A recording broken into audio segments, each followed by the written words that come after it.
I'm a congressional candidate running with the Green Party in 2014 in CD21, which is basically the Adirondack Park in upstate New York. It is the largest district that we're aware of east of the Mississippi. It's 4 hours each way. East, west, north, south, massive. Normally they come in, and by they I mean people that Ralph Nader, a good friend of mine and somebody who endorsed me, would say are tourists, rather than use the vernacular and call them carpetbaggers. In this last race, we saw a Democrat from Brooklyn, which is 130 miles south of our district, come up and run with his wife's money. And then we saw a Republican candidate, Elise Stefanik, come up 30 miles north into our territory to claim that her parents' ski chalet was her home. They both came to buy the seat, and he with the money from New York City, and she with the money she got from Karl Rove and Paul Ryan and the Koch brothers. And we ran a heck of a campaign against both of them. They spent millions of dollars each. In the end, they spent $38 per vote for the Democrat and $43 for the Republican. We raised $38,000 in the district and spent $2 a vote to get what amounted to 11% of the vote, which we're pretty sure was one of the better results in the country for a third-party, non-corporate congressional race when both parties were running full steam. I ran on a single-payer platform, $15 living wage, using the peace dividend and no longer allowing AUMFs or authorizations to use military force to create a green jobs program in the park. We talked about environmental issues being the Keystone Pipeline, the bomb trains that are coming along, the oil trains that are unsafe that are carrying the crude from Alberta and the northern Dakota area into our market and then refining it in the Albany market and carrying it further south. We talked about fracking as well. So I was the only candidate advocating for these environmental issues and saying we need to put an end to all of it. We need to only support sustainable and renewable energy, and we need to stop subsidizing the oil companies, which is, when you consider their profitability, it's insane. But we spend billions of dollars supporting them. In our market, corporate welfare was a huge thing for me. I run a bread bakery. I employ 35 people. Why are our taxes as working class people at my business going to fund General Electric, which is unemploying people 3 miles away from my house, decimating the small towns of Hudson Falls and Fort Edward, unemploying hundreds of union workers so it can move to a right-to-work state? This I was reminded of in Obama's speech, that this is the legacy of the Democrats. They talk about Bill Clinton as a great human being who did wonderful things. I remember him as somebody who's totally destroyed our manufacturing base by pushing through NAFTA and GATT when 12 years of Reagan and Bush could not accomplish that. When you start taking corporate money, it's over. And the Democrats have been over for a long time. That's not where the revolution is. So I hope that a lot of the people who are listening to the State of the Union address were kind of listening for all of those clues the rest of us are talking about on a regular basis, as Shimako said so aptly. That, things he was saying 4 or 8 or 12 years ago have now come to pass. Understand that we're not trying to say, I told you so. We're trying to show you that this is what the Democrats do. They're not our friends. They're foxes guarding the hen house.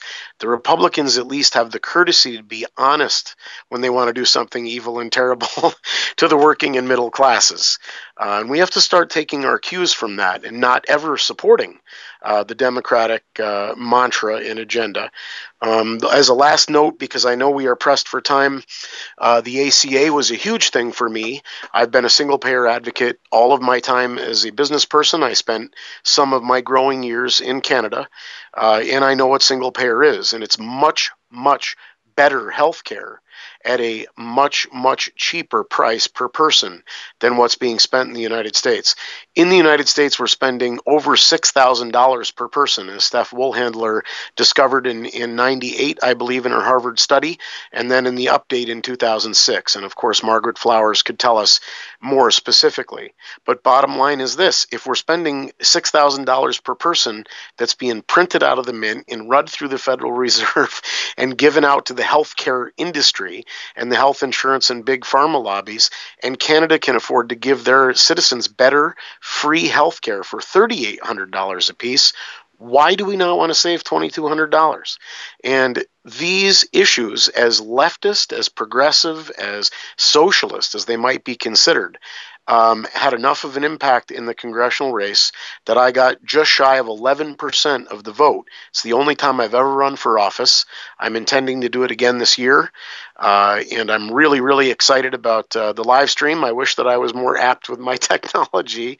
I will try to stay on to answer questions afterwards by audio if it's not too much of a pain for you guys. I really appreciate the invitation, and I want to say it's time to stop. As workers, we're the working class party. It's time to stop buying what the Democrats are feeding you. We all know the Republicans don't have our best interests at heart, but we have to stop pretending the Democrats do. I think the problem with ISIS that has probably been now ongoing for at least a year and a half in the public's mind anyway, is that we are looking at something as simple as a Facebook meme, and it's a horrific thing to talk about people being beheaded.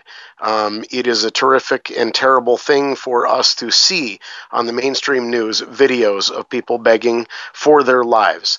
But that was happening in Saudi Arabia long before we began bombing innocent people 15 years ago.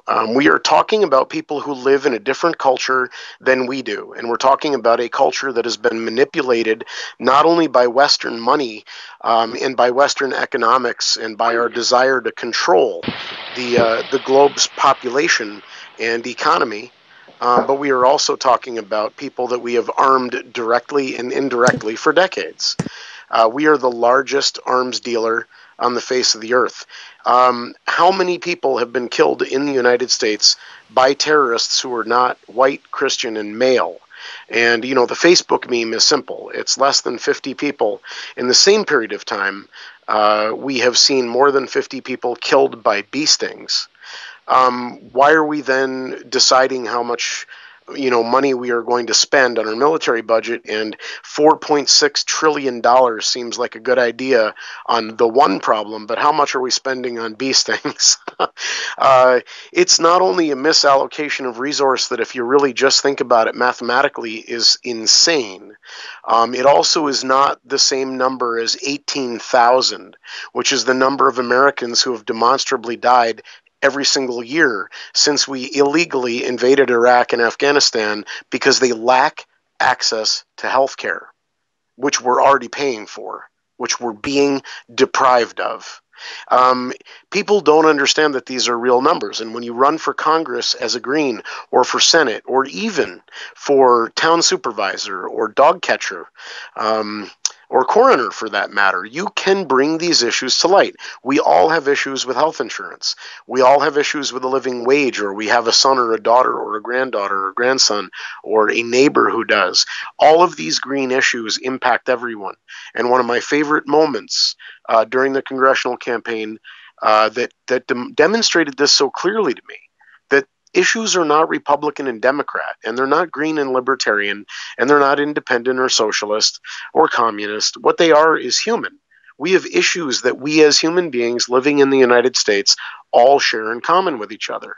And those issues are pretty simple. We're spending 57% of our national income destroying countries overseas physically and manning 800 military bases while we allow our manufacturing base to be eradicated, and replacing real middle class, solidly provided with benefit workers, who've spent 100 years organizing. We're changing them out for Chinese slaves, for Mexican peasants, for South Americans who will be shot if they try to organize a union. This is not an answer. It's not the right answer. We're not Rome. And if we are Rome, we better take a lesson from them. When they got rid of manufacturing and expanded into having military bases all over the world, everybody hated them. Everybody wanted to fight them.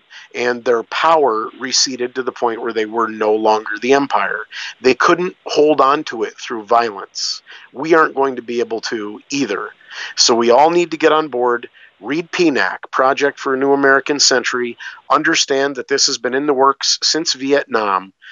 This is our plan, to be the Pax Americanus. It does not work when you go to the Middle East to control the petrodollar and its hegemony, and when you go to the Middle East to make sure that the control of the actual flow of the Earth's blood, oil, is going to be controlled by a small group of oligarchs who are multinational, not even American. So we're not even serving our own selfish interests. We're actually just serving the interest of the globe's ruling class. And that's ridiculous. So as voters, when we go to the poll, we have to understand what we're trying to actually do is wrestle back control of our own democratic process from a multinational group of corporate investors and extremely wealthy people. And that will eventually yield us peace. As was just said, and it's my last remark because I know I've gone on too long, if you are not going to vote green or libertarian, we're not going to get those 10 or 20 Congress people into the House. We're not going to get those 2 senators into the House. They say it's a 2-party system. We can make it a multi-party parliamentary system surely by electing a couple of independents, a couple of Greens, a couple of libertarians. Once one of us is elected, it'll inspire people who vote all around the country to vote for another one somewhere else. And we will eventually have that block of independent voters that the Republicans and Democrats, the war parties as I call them, will absolutely need to come to make a deal if they want to continue being the empire. And we got to work on convincing our friends and neighbors and family who vote that this is the way to do it. Get one of us in office. We will show you how this is done.